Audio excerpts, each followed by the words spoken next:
Hello दोस्तों, कैसे हो आप सब। हमारी कहानियां देखने के लिए हमारे चैनल को सब्सक्राइब कीजिए और हाँ, बेल आइकॉन पर क्लिक करना भूलिएगा मत। वो पहाड़ी इलाका था। पहाड़ की चोटी पर बसे गांव की तरफ जाने के लिए एक ही रास्ता था। मनोज नाम का एक युवक रोज उस रास्ते से एक छोटी बस में यात्रियों को लेकर जाया करता था। एक दिन वहां से गुजरते हुए उसकी बस के सामने एक हाथी आ गया। मनोज उसे देख डर गया। ऐसा रोज होने लगा, पर कुछ ही दिनों में मनोज को भी आदत सी हो जाती है। एक दिन मनोज खाली बस लेकर उस रास्ते से गुजर रहा था और क्या, हमेशा की तरह हाथी बस के सामने आकर रुक गया। मनोज नीचे उतरकर उसके पास जाकर बोला, अरे भाई, रोज यूं इस तरह बस के सामने आकर ठहर जाते हो, आखिर चाहते क्या हो तुम? वो हाथी कहता है, मुझे ये बस बहुत पसंद है। तुम्हारी बस देखकर मैं अपने सारे कष्ट भूल जाता हूँ। मुझे खाने को कुछ नहीं मिलता, भूख के मारे बेहाल हो जाता हूँ, पर ये बस देखकर मैं अपने सारे कष्ट भूल जाता हूँ। इसीलिए रास्ते से गुजरने वाली गाड़ियां देखता रहता हूँ। ओह, तो ये बात है, तुम्हें यहाँ खाने के लिए कुछ नहीं मिलता? यहाँ रास्ते, घर बनाने के लिए पेड़ जो काट दिए हैं, हमें खाने को क्या मिलेगा? एक आध बार कुछ मिल जाता है। अच्छा, ये बात है, तुम चिंता मत करो, मैं तुम्हारी मदद करूंगा, लेकिन तुम यूं बीच रास्ते में गाड़ियों के सामने मत आना। अगर वो गाड़ियां तेजी से आ रही है तो उनके साथ भयंकर हादसा हो सकता है, और हाँ, तुम्हें भी तो चोट लग सकती है। सावधान रहना, ठीक है? हाँ, ठीक है, मैं आज से किसी भी गाड़ी के सामने नहीं आऊंगा। देखो, मैं कल से तुम्हारे लिए भोजन ले आऊंगा। यूं कहकर मनोज भी बस लेकर चला जाता है। अगले दिन हमेशा की तरह मनोज बस लेकर जा रहा था। हाथी बस के सामने आ जाता है। मनोज अपने साथ लाए हुए केले उसे खिला देता है और आगे चला जाता है। केले खाकर हाथी बड़ा खुश हो जाता है। दुनिया में ऐसे लोग भी हैं जो हमारे बारे में सोचते हैं। इसे और इसके परिवार को भगवान हमेशा खुश रखे, इन पर कोई आँच न आने पाए, यही मेरी दुआ है। हाथी मनोज के लिए प्रार्थना करता है। यूं ही दिन बीतते गए। मनोज रोज केले ले जाकर हाथी को खिलाता था। एक दिन मनोज की बीवी उससे कहती है, सुनिए, आप रोज केले खरीद कर ले जा रहे हो क्या? वो बंसी कह रहा था, इतने सारे केले आखिर आप कहाँ ले जाते हो? तब मनोज उसे सारी कहानी बताता है। उसकी बीवी भी मनोज का साथ देते हुए कहती है, ये बड़ा अच्छा काम किया आपने, केले खिलाकर उस हाथी की भूख मिटाई। अगले दिन मनोज केले के व्यापारी बंसी के पास जाकर केले खरीद रहा था। तब बंसी पूछता है, अरे बेटा, इतने सारे केले खरीदते हो, आखिर करते क्या हो इनका? तुम्हारी बीवी से पूछा तो उसने कहा वो नहीं जानती। देखो, बुरा मत मानना, ये जानना मेरे लिए जरूरी नहीं, पर अगर तुम किसी की मदद कर रहे हो तो मैं भी उसमें जुड़ना चाहूंगा। मनोज कहता है, आप सही सोच रहे हैं, और उसे हाथी के बारे में बताता है। बंसी यह सुनकर मनोज को सराहते हुए कहता है, बड़ा ही पुण्य का काम कर रहे हो। ये लो, मेरी तरफ से ये केले भी ले जाओ उस हाथी के लिए। बंसी कहता है, मैं आगे से केले के पैसे नहीं लूंगा तुमसे, मुफ्त में ले जाओ। तब मनोज कहता है, जी शुक्रिया, लेकिन आपके परिवार के लिए पर्याप्त पैसे ना होने पर मुश्किल हो सकती है। आप बुरा न माने तो एक बात कहूं, जब कभी आप मुफ्त में दे पाएंगे तभी दीजिएगा। बंसी कहता है, कोई बात नहीं, मैं थोड़े पैसों में गुजारा कर लूंगा। इस तरह बंसी मनोज को केले दे देता है। मनोज भी बस लेकर जाने लगता है। कुछ दूर जाते ही हाथी दिखाई देने पर मनोज उसे केले खिला देता है। उतने में बस में सवार एक यात्री नीचे आकर मनोज से कहता है, अजीब इंसान हो तुम, यहाँ हम गांव पहुंचकर अपने काम पूरे करने के लिए सोच रहे हैं, एक एक मिनट का हिसाब कर रहे हैं, और तुम हो कि समय का ख्याल नहीं कर रहे। चलो निकालो बस जल्दी। ये क्या फुर्सत में जानवरों को खाना खिला रहे हो? चलो चलो, जल्दी, देर हो रही है। तब मनोज उससे कहता है, आप इस तरह क्यों बात कर रहे हैं? जानवर है तो क्या हुआ, उन्हें भी भूख लगती है।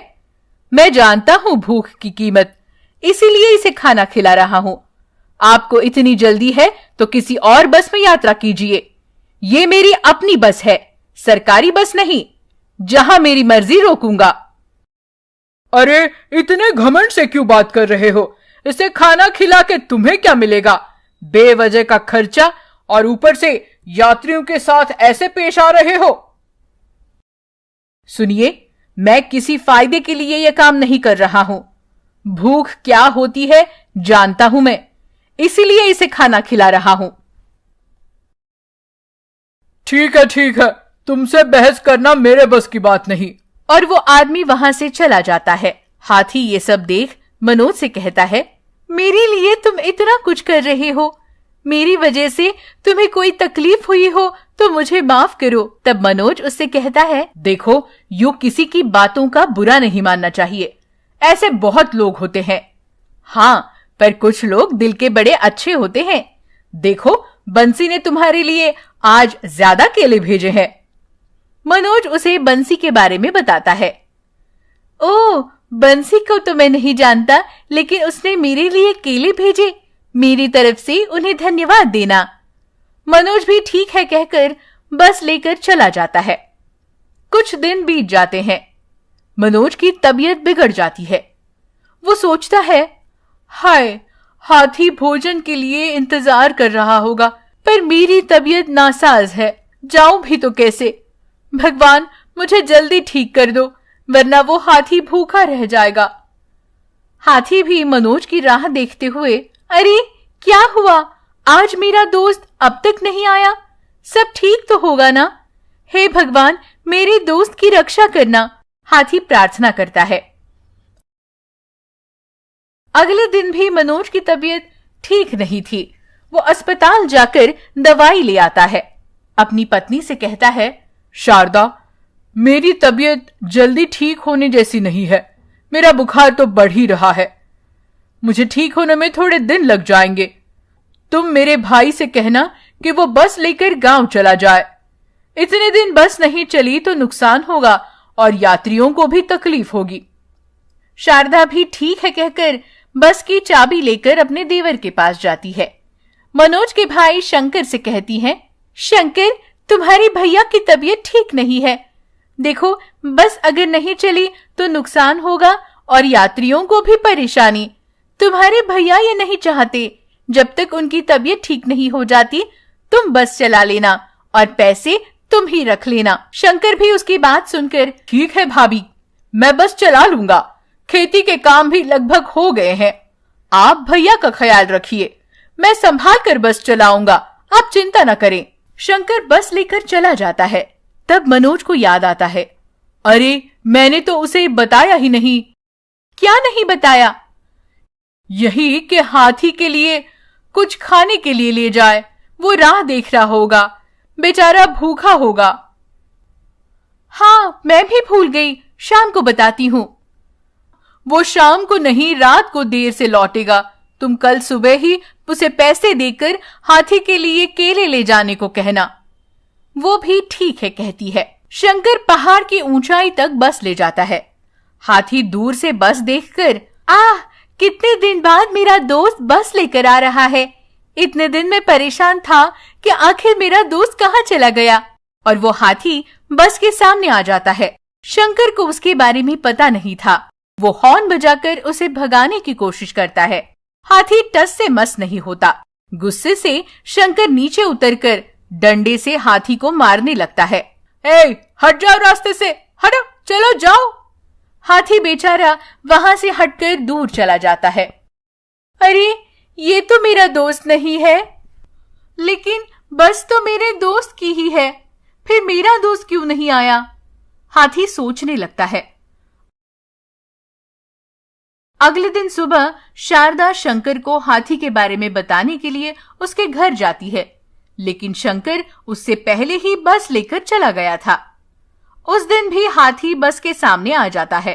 शंकर गुस्से से डंडा लेकर उसे मारने लगता है। अरे रोज बस के सामने आ रहे हो, मरना चाहते हो क्या? और शंकर उसे मार ही रहा था। मुझे माफ करो, मुझे माफ करो, मत मारो। हाथी उससे कहकर वहां से दूर हट जाता है। शंकर बस आगे लेकर चला जाता है। अरे मेरा दोस्त कहाँ है?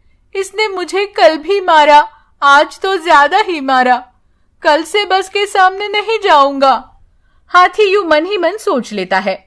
इतने में बचाओ बचाओ यूं आवाजें सुनाई देती है। कोई है, बचाओ, बस खाई में गिर रही है, कोई मदद करो। हाथी आवाजें सुनकर उस तरफ जाता है। बस एक टीले पर टिकी थी, जरा भी हिलने पर खाई में गिर सकती थी। डर के मारे बस में सवार यात्री चीख रहे थे, रो रहे थे। हाथी ये सब देख, डरो मत, मैं सहायता करूंगा, और अपनी सूंड से हाथी बस को आगे की तरफ खींचता है। सबकी जान में जान आती है। शंकर हाथी के पास जाकर, बहुत शुक्रिया, तुमने हम सबकी जान बचाई। मैंने तुम्हें मारा, बेवजह मारा, कष्ट दिया, मुझे माफ करो। तुम ना होते तो बहुत बड़ी दुर्घटना हो जाती। शुक्रिया। हाँ ठीक है, मैं मेरे दोस्त की बस देखकर रोज आपकी बस के सामने आ रहा था। तब शंकर को बात समझ आ जाती है। ओह, तो तुम्हारा दोस्त और कोई नहीं बल्कि मेरा भाई मनोज है। उसकी तबीयत सही नहीं है। शंकर हाथी को सारी बातें बताता है। हाथी भी ये सुनकर दुखी हो जाता है। एक बार मुझे मेरे दोस्त के पास ले चलो, शंकर से कहता है। शंकर भी ठीक है कहकर उसे मनोज के पास ले जाता है। हाथी को देख मनोज खुश हो जाता है। हाथी उसे देख रोते हुए उसका हालचाल पूछता है। मनोज भी, तुम चिंता मत करो, मैं अब ठीक हूं, उससे कहता है। शंकर अपने भाई को आप बीती बताता है। वो पूरी कहानी सुनकर मनोज और उसकी पत्नी हाथी को धन्यवाद देते हैं। तुम ना होते तो बड़ी दुर्घटना हो जाती। भगवान ने तुम्हें भेजा हमारी सहायता के लिए। वो उसे धन्यवाद देते नहीं थकते। तब से हाथी भी उनके साथ उनके घर ही रहने लगता है। वो भी बड़े प्यार से उसकी देखभाल करते हैं।